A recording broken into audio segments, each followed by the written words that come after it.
Topic है वो है ट्रांसफार्मर की टेस्टिंग। ट्रांसफार्मर की टेस्टिंग हम कैसे करते हैं इस चीज़ को हम देखने की भी कोशिश करेंगे और डिटेल में, बल्कि ट्रांसफार्मर की टेस्टिंग नहीं, ट्रांसफार्मर में टाइप टेस्ट कौन कौन से होते हैं ये देखने की हम कोशिश करेंगे। तो आप लोगों को पता ही है ट्रांसफार्मर वो डिवाइस होता है जो वोल्टेज को एक लेवल से दूसरे लेवल पर चेंज करता है विदाउट उसकी फ्रीक्वेंसी चेंज करे। तो दो टाइप के ट्रांसफार्मर होते हैं, स्टेप अप ट्रांसफार्मर और स्टेप डाउन ट्रांसफार्मर। तो टेस्टिंग ऑफ ट्रांसफार्मर में जो सबसे पहले आता है हमारा टाइप टेस्ट।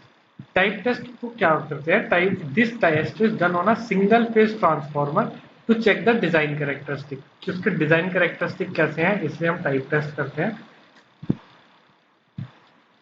ये टेस्ट जो है जनरली तभी किया जाता है जब इंस्ट्रूमेंट सबसे पहले बनाया जाता है।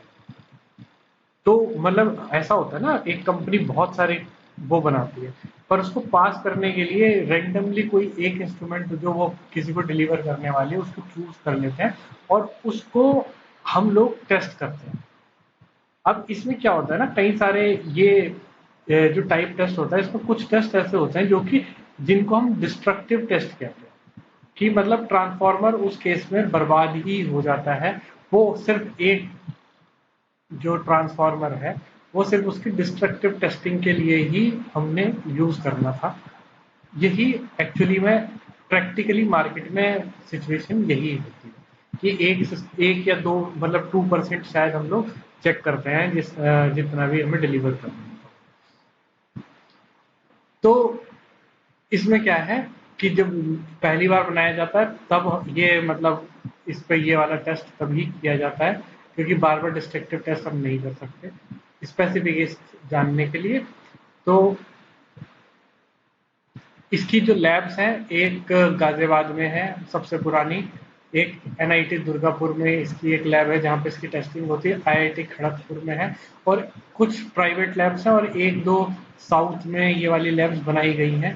ये एक्चुअली लैब सब जगह इसलिए नहीं है कि इसमें जो है 3 फेज जो हमारी नॉर्मल वोल्टेज होती है उसको 400 केवी तक स्टेप अप कर दिया जाता है इन टेस्ट को करने के लिए।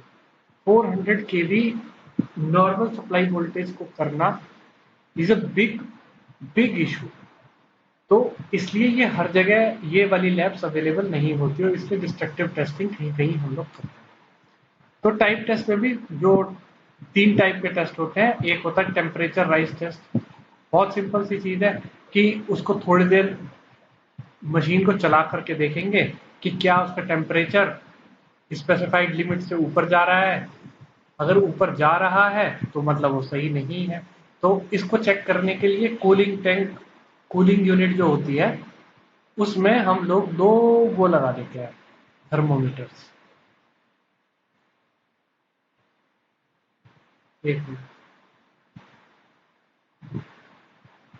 तो जो वो इनलेट और आउटलेट को उसमें जो हम जो है थर्मोमीटर्स लगा देते हैं जिससे कि हमें पता चल जाता है कि जो इनलेट मतलब इसमें ट्रांसफार्मर में जो है ऑयल सर्कुलेट करता है। तो इन ऑयल जो इनलेट पे ऑयल है और आउटलेट पे ऑयल है उन दोनों के बीच में जो डिफरेंस है उसको हम मेजर करने के बाद हम ये वाला टेस्ट कर पाते हैं कि राइज ऑफ टेम्परेचर टेस्ट कितना राइज कर रहा है हमारा इसमें।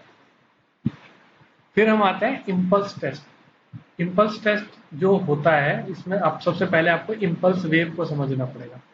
इम्पल्स वेव क्या होती है, जो कि बहुत कम टाइम में स्पाइक कर जाए, बहुत ही कम टाइम में वो स्पाइक कर जाए। जैसे कि ये बहुत तेजी से ऊपर गई फिर नीचे आ जाए।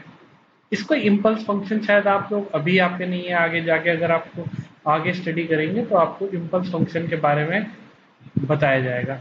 एक्चुअली में इम्पल्स फंक्शन को अगर देखें तो आइडियल इम्पल्स फंक्शन ये होता है t इक्वल्स टू 0 पर वो 0 होता है और t जस्ट पॉजिटिव पे वो अपनी मैक्सिमम वैल्यू पे होता है।